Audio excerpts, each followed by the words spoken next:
This is Urban Politics, and I am your humble host, Fizz Ed Music. Let's get right into it like a car and drive. All types of delicious politics to sink our teeth into this week. Check it out. I want to talk about a phrase, or not a phrase, but actually a word or a term that maybe you've heard or haven't heard.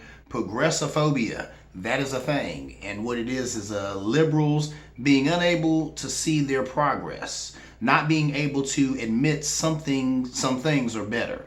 And yeah, there is some of this, especially on the left. I guess it's hard to rile people together to fight, you know what I'm saying, in the march and all that, if there's not a cause to be fighting or to believe in. Now, with that said, I think there's always a cause to be fighting for or to believe in. So I'm not trying to say that they make up causes or that some of this stuff is foolhardy or whatever, that these aren't things that they should be pursuing. Civil rights and all that other good stuff. These are constant battles that unfortunately continue to be ongoing, right? So I'm not saying that, but I can understand how sometimes it ends up being more about the fight than what people are fighting for. Kevin Hart said, "You're witnessing white power and white privilege at an all-time high." People on the far left claim that things have never been worse. Okay. Bill Maher said, "That's the problem with being woke. That what you say doesn't have to make sense." And what he was doing when he said that, he was really using the frame of reference of things like Jim Crow and Reconstruction and slavery and lynchings and the Tulsa Massacre. Listen, people need to understand that things around here aren't always black and white. Me and my dad have gotten to that conversation a whole lot, and I always told Pops, because Pops is, of course, he's a little older than me, so sometimes he'll see things black and white, and I say, "Dad, there's a lot of gray in this life. Everything's not black and white. There's a lot of gray in this life." Sometimes he disputes, no, things are black and white, and it's up and down. There's a lot of gray, and that's what people don't understand. With this thing right here, there's a lot of gray. You see what I'm saying? There's a gray area here, because two things can be right at the same time. It is true that things are better. That is true. You know what I'm saying? Are things better than when there were Jim Crow laws? Well, if you ask me, we're kind of already, or have gone back to that with some of these voting laws, especially the one in Georgia and some of these other places, and some of the stuff that's been going on in Pennsylvania and other stuff. But, that is what it is. There's that Reconstruction, when black people were getting lynched, like 40 going north, getting thrown in jail just for hanging outside because we had nothing else to do, couldn't get a job, couldn't live our lives. Yeah, things are better since then. Slavery, obviously, come on now. You know what I'm saying? Backbreaking labor from sun up to sundown. Families getting torn apart. Mothers getting torn from their children. Fathers getting torn from their sons. Yeah, Tulsa Massacre. You know what it is. We just had the anniversary of Black Wall Street, where these people were murdered, and the only thing they did wrong was succeed. And then, there were a group of people, who didn't share their skin color, who were jealous at their achievements, went in there and killed them, and there was no retribution until recently. Yes, things are better since then. With that said, Kevin Hart does have a point, saying you're witnessing white power and white privilege. Both of those are true at the same time, because we have seen vulgar displays of white power and white privilege lately. We've seen people storm, the American Capitol and basically get a slap on the wrist. You know what I'm saying? We just had a president who talked about ish-hole countries and who's pardoned a bunch of his buddies, and there's just been unprecedented stuff going on right now. So, you know what I mean? Both of these things are true at the same time, in the same moment. So that's all I would say to Mr. Maher. I understand he got a point, but he's correct and Kevin Hart is correct. That's what they both need to understand. Both of those two things can be correct at the same time. That is the crazy world that we live in, the reality of this place called America. Both of these guys are correct. So there's that. Are things better? Yes. Do we have a long way to go? Yes. True indeed. Anyway, moving on. I want to talk about a little bit of history, but it ties in to some stuff of today. A little bit of history that ties in to things of today. Let's talk about an enslaved brother by the name of York. He helped Lewis and Clark's expedition. I would imagine against his will. He was a slave. You know, it ain't like they asked him, do you want to come on this expedition? They said, hey, you know what I'm saying, York, get your stuff, bruh. You know, you about to go with us. So there's that. He did everything for them. He hunted for them. They said he talked and negotiated with Native Americans. I'm thinking to myself, that had to be huge right there. Because you have to think, at this point, the Native Americans were already wary of the white man. So for these two guys to be able to take that journey and be able to get across safely and do the things they need to do or whatever to make that complete, they had to be able to talk to and negotiate with Native Americans. And a lot of Native Americans probably were not trying to talk to a paleface. So they had to have a brother like York there. I'm sure I bet, you know what I'm saying? I mean, I'm not even joking. I bet he spoke their language and all that good stuff. So there you go. He did that. He was promised his freedom when they got back east. He didn't get it. Imagine that. Brother didn't even get his freedom after doing all that. An anonymous artist made a bust in his honor in Portland Park. There was a statue of a famous white conservative that was toppled some time ago. There are a lot of white people who are upset about this, can't handle the true history of it. And I said this kind of ties into why they are fighting critical race theory. Now, I didn't come up with this on my own. Once again, I was on TikTok. And there's a white gentleman on TikTok, and he really broke all this down, and he had showed the one white woman who was defacing the bust that was made of this gentleman, York. Now, I didn't know about this. I think I'd heard about something like this, but I didn't know the history of it. So, of course, I saw that on TikTok, and what did I do, ladies and gentlemen? Whenever you tell me something or TikTok tell me something, now I got to hit the internet and Google and do my own research. And when I did the research, sure enough, this brother knew exactly what he was talking about. He was spot on. I follow that guy though. He's a smart guy. And he was spot on. And true indeed, this guy York, he did all that stuff, was promised his freedom. He never got it. Actually, when he was on the TikTok message, he said a guerrilla artist did a bust of him in Portland Park. I did not know what that meant. I said a guerrilla artist. What is that? Looked it up. Just means an unknown artist. Just means I guess they don't know who did it. But somebody went up there and did. And this bust is amazing. I mean, this is like it took some time. So there's that. But then yeah, he shows a video, you know, of a white lady she's defacing it, and she's saying some stuff that's incoherent. But she was upset about it, and she had said something about, I've been racist to people in my day, and I'm sure you, talking to whoever was holding the camera, you've been racist in your day, and this is not America, taking down a white man and putting up a black man and some other incoherent stuff. And so it was just all misplaced, but a lot of it just boils down to is, lady, why can't you just accept that this is history? This happened. This is how it went down. It is what it is. A lot of times history is not flattering. It's history. And guess what? It doesn't even have any necessarily reflection on you. What I think, and you know, and once again, if I'm wrong, please feel free to push back. You know, you're always in the pushback zone. What I think is that this woman is taking that personally, as a lot of white folk do. So she's in her mind thinking that, oh, okay, if all that stuff that they said about Lewis and Clark is wrong, then that means that I'm a part of this white society that's wrong. And no, I won't have that. And that's not what we're doing here. And I don't want to hear that. That's not what that means. That's not what that means. All we're doing is shedding light on the true history of it. All we're doing is giving props to a man who deserves to get props. Take color out of it. This is a guy you didn't know about, now you know about him. The fact that he was an enslaved black man, I mean, you know, that adds something to it. That is what it is. But guess what? This is about a man who helped these other two guys do some historic stuff, but he never was spoke about. I never heard about him. I remember in high school hearing about Lewis and Clark. I never heard about this brother York. Not surprising. Welcome to America. So there's that. So stop making it personal. It's not about you. Don't be afraid of critical race theory. Don't be afraid to examine, you know what I'm saying, what slavery has done to even days of today. Come on now. This is history. We can't run from it, you know? And that is the reason we're going through these things right now. I've told people time and time again, it's cliche. It's a cliche. But I'll say it till the cows come home. If we do not study our history, we are doomed to repeat it. And since in this country we have not cared or not wanted to have these uncomfortable conversations or study our history, every day we repeat it. Okay? We had all those years of lynchings, right? Now you're seeing brothers getting shot in the streets by police. What do you think that is? What do you think? These are modern day lynchings you're watching. George Floyd, that was a modern day lynching. That's what it looks like in 2021. Not the same way it looked like in 19 whatever. It looks different now. It looks like that. But the reason we're going through that is because we never talked about it when it went down in 19 and such and such. So there's that. Anyway, moving on. Let's talk about my dude, Bill Maher.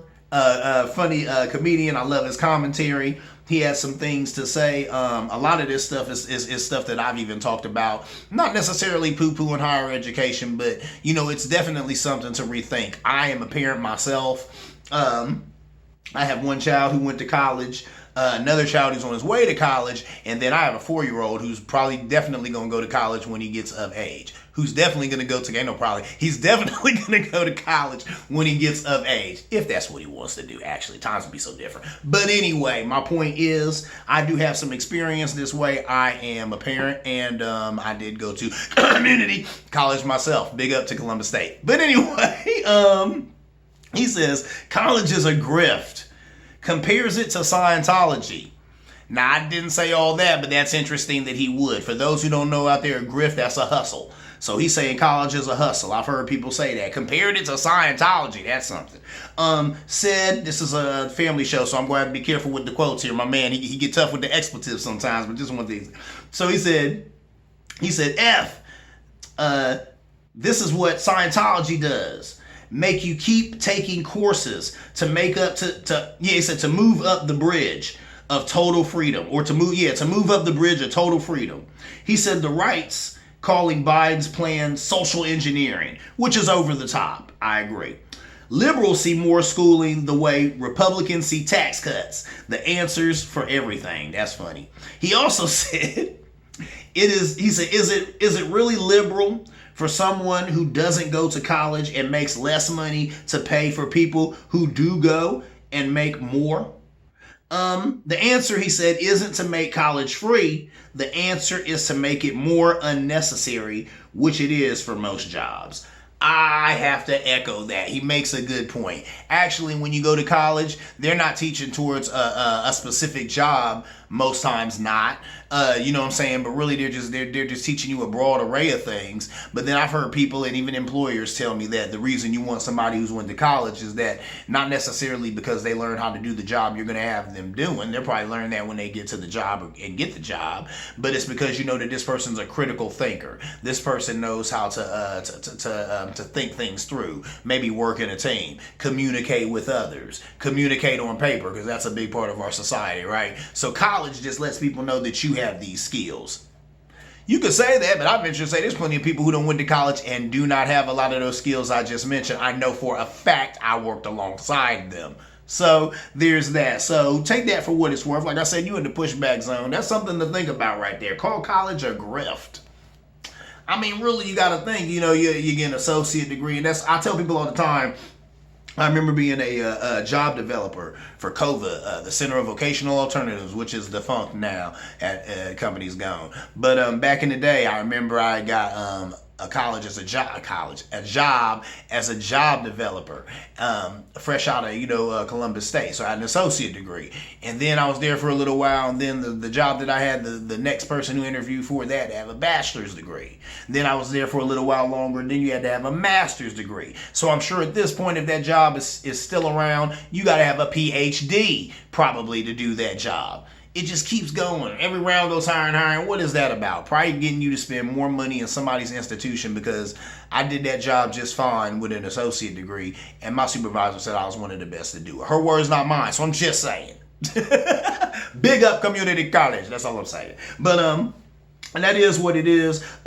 Really, he brought all this up because President Biden has the American Families Plan, where he wants free college for everybody. Now, I see what Bill Maher is saying. He's saying that's a waste because a lot of jobs don't need college anyway, so let's get out of that mindset. At the same time, how about this, Mr. Maher? I think it's a good idea that most people go to college. I think me and my brother, Hakeem, watching the show, of course, we talked about this. It would be great if every man, woman, and child at least could get that 2 years of college for free. At least could get associate level education for free, because that would either A, give you something to build on by yourself, or B, make it to where you want to go further. There's a lot of people who never went to college or have never done anything academic like that because they didn't think they could, or have never done anything in that way that was successful. You see what I'm saying? Or found what they're meant to do that's, something that might be kind of, something that's academically inclined. But that is what it is. But it'd be better for the society if people had some sort of education that went past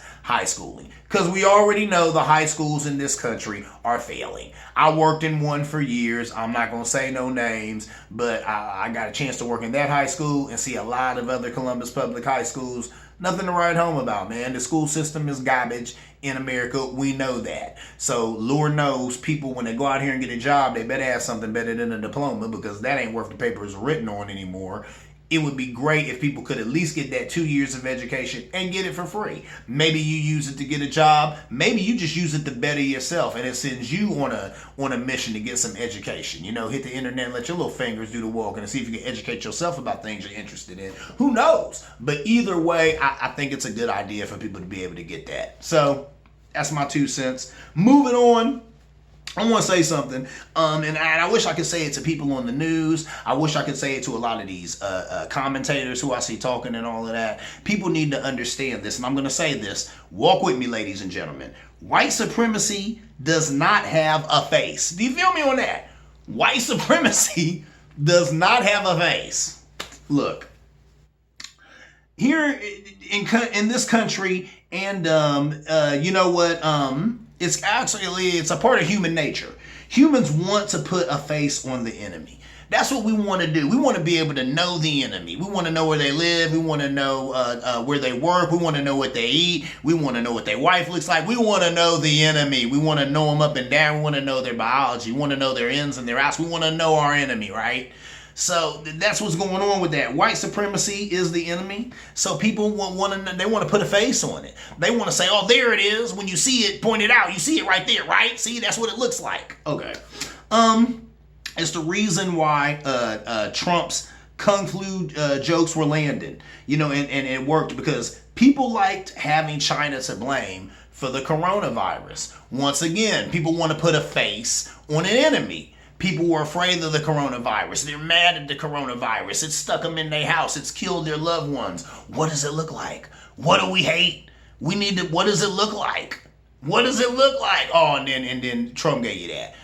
Say, oh, it's the Kung Flu virus. He gave you that. But that's why it worked. Because people were desperate for a face on their enemy, for something or someone to blame, right? It's the same reason that George Bush Jr. was able to go to Iraq, but the hijackers were from Afghanistan.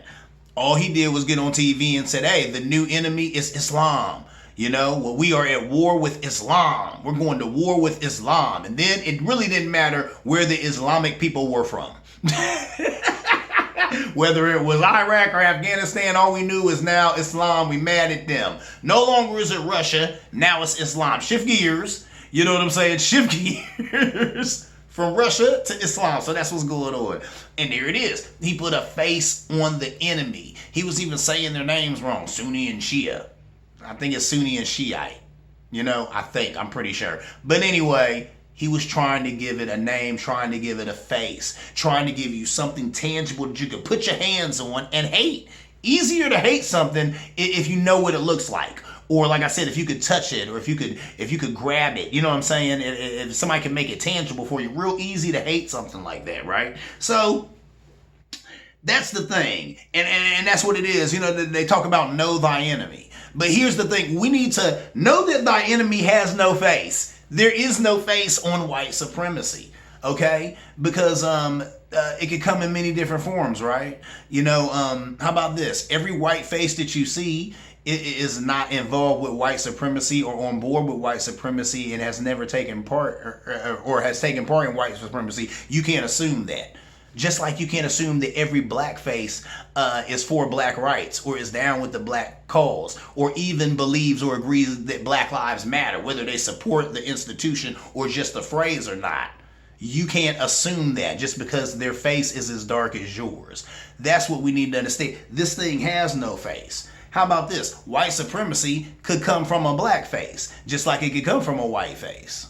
There it is. Welcome to this thing that we call the reality of the human experience. And people need to get out of this simplifying things. You know, that's why I said it's wrong to walk into a room full of little white kids, 6-year-old white kids, and say, you're white supremacists. No, they're not. They're kids. They're children. They're not anything yet. They're human beings. You know, they're young folk, and they haven't even been taught all that crap yet. Give them a minute. It's coming. You see what I'm saying? So it is what it is. But we need to understand that. White supremacy, it does not have a face. Stop trying to put a face on it. Okay? This is not an enemy that we're going to be able to just point out and jump on. Okay? This is an institution. This is something that's ingrained. It's in everything. Everything, you know. I said it on the show. I'll say it again. I remember having a conversation with a good Republican friend of mine, and we were talking about the laws in Georgia, and he was saying laws can be racist. Come on, I obviously didn't agree with that. And then he said, come on, man, not everything's about race. And I remember pausing and thinking to myself, I wish that were true. I wish it were true. But every time I do some history about something or learn something, it's always got something to do with race. In a minute here, we're going to talk about the filibuster. They said a big part of that was race. The filibuster has been used to stop a slew of civil rights laws and I think anti-lynching laws and other type of stuff too. And it was pretty much developed to do that, just to stop laws to help black folk. Are you serious? But I'm not surprised. Like I said, every time I find out the history about something, it always leads back to race and color. So it is what it is. Anyway, moving on. Let me get ready to wrap this stuff up and put a bow on it. This right here, this wasn't even an article or anything I see. This is basically what's going on in politics right now. If you don't watch politics and, maybe you've seen your boy Joe Manchin on TV and you've seen this lady Kyrsten Sinema on TV and they've been talking about her and then they've been talking about a lot of other stuff that's going on. Maybe you see AOC all the time being linked to the Green New Deal and all that type of stuff. Here, I kind of broke it down and here's what's basically going on. Okay, you got Joe Manchin and Kyrsten Sinema They tripping.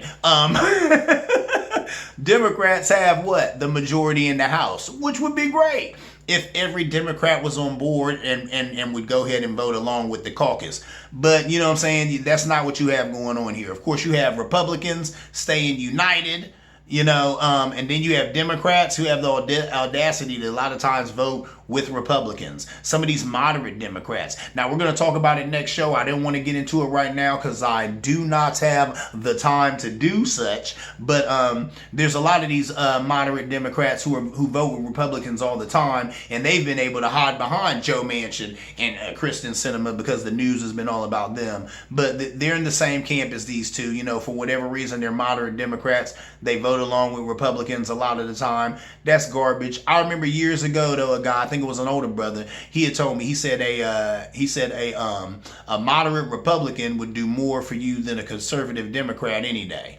So that's interesting that he would say something like that. But there it is. It is what it is. And a lot of these people, that's what they are. They're moderate Democrats, and that's who needs that? Come on.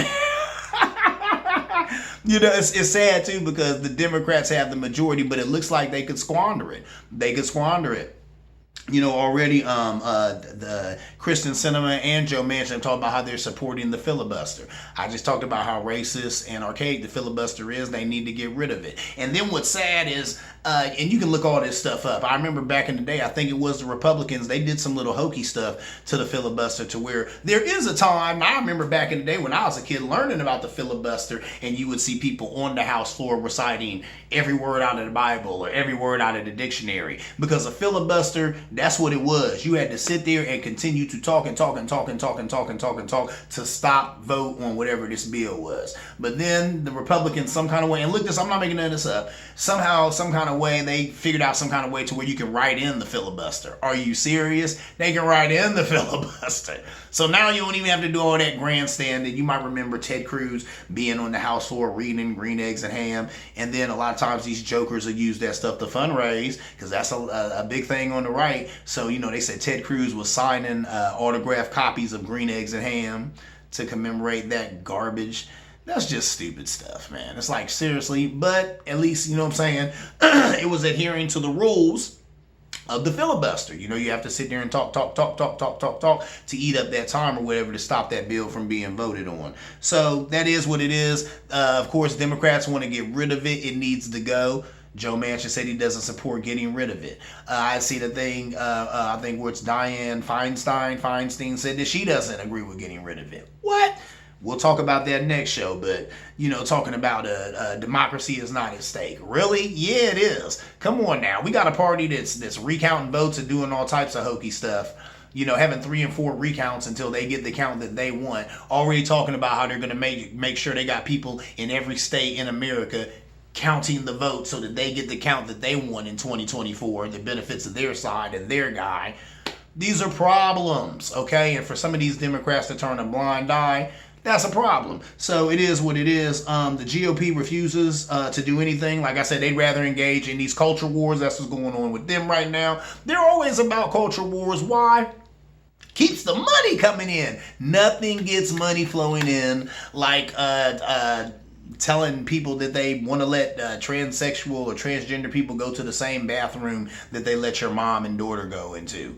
That right there is going to get the money flowing. Now you got people scared about something that's not going on or isn't a big deal anyway. But that's what they do. They use these things. They have a lot of people who have minds that are malleable. I'm going to be nice and say they have malleable minds. Minds that are easily molded by words that they really don't understand. But, and then that's what happens, you know what I'm saying? So it's fear-mongering, and I mean, they got Fox to help them, they got ONN, they got a slew of these other right-wing blog and conservative outlets and stuff that just pump people up with this madness, right? So that is what it is. I broke it down like this, and there's more than this going on, but I would say, and mind you, once again, I say it all the time, I'm going to say it again, I am not a Democrat.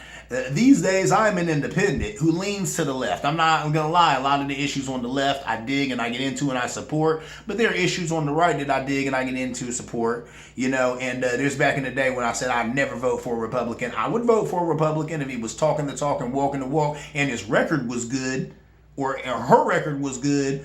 I will give him or her a shot. So there that is. I'm an independent. I'm voting the person and not the party. With that said, when I look at these parties and pull some things out, and this is just stuff that I came up off the top of my head before I did the show today. I just wanted to, you know, think about some things, like I said, just to, you know, give you a quick little sample of what's going on in this political atmosphere out here. So on the left, and that's liberals, you know what I'm saying, that's your Democrats, they're talking about climate control, they're talking about women's rights, they're talking about civil rights, they're talking about expanding voting rights, they're talking about family protection and support issues, talking about things like FMLA and the CTC credit, the child tax credit that's going to start in July, that's going to be giving support to these young people, you know, these children basically, talking about expanding voting rights, trying to make it easier for people to vote. Not harder, easier. We need to expand the voting rights. I agree. Civil rights. I mean, that speaks for itself. How long we've been trying to get that, we still need it, and civil rights needs to go across the board. So they're still fighting for that. Women's rights. Women still are not getting paid when a man gets paid for the same job. That's a problem. Also, you know, fighting for pregnant women's rights and things like that. Climate control, the Green New Deal. Yeah, we need that. Fighting for carbon caps, you know, stuff like that. So there's that. That's what's going on the left. What are they dealing with on the right? These are just a few things that are hot in the Republican sphere. WAP. Yeah. Cardi B, Megan Thee Stallion, that song. Yeah. For whatever reason, they obsessed with their WAPs. You look that up, that's a family show. No more than that do you get on that. But for whatever reason, the right obsessed with them two sisters talking about their WAPs. Anyway, transgender people competing in sports. Are you serious?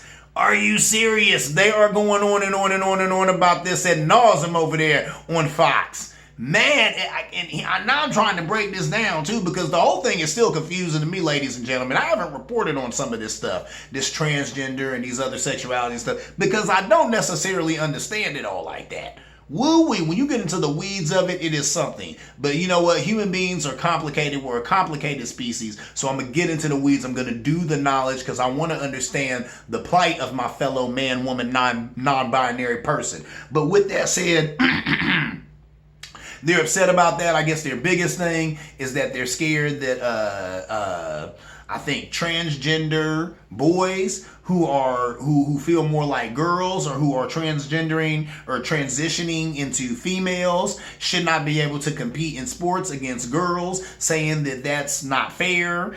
A buddy of mine who watches the show, you know who you is, my dude, he hit me up and that's what he was saying. That was one of his comments, and he was saying it isn't fair. The biology is different. But then I was watching Full Frontal with Samantha Bee. That's a good show, a great show. If you ain't checking her out, do yourself a favor and do so. She gets into the weeds on stuff. She had talked about how there's actually no scientific evidence that a person transitioning,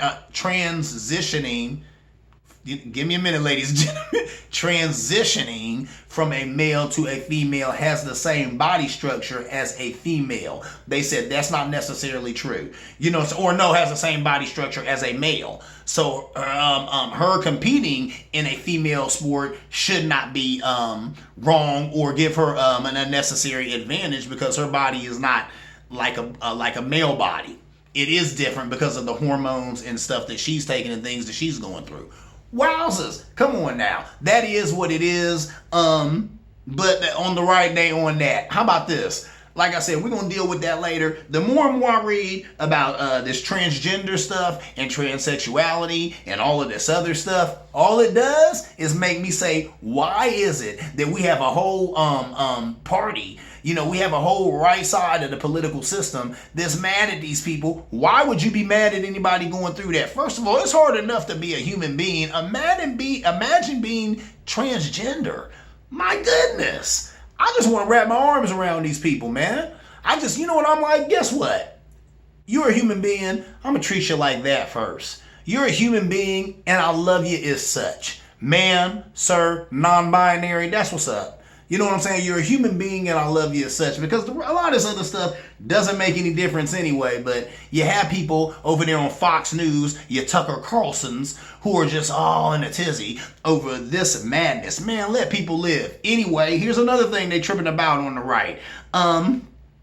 Critiquing critical race theory. They are on that. They are scared of critical race theory. I just talked about that. Scared that the truth might come out. What? That America's done horrible things to people all over the globe? Everyone already knows. It's common knowledge.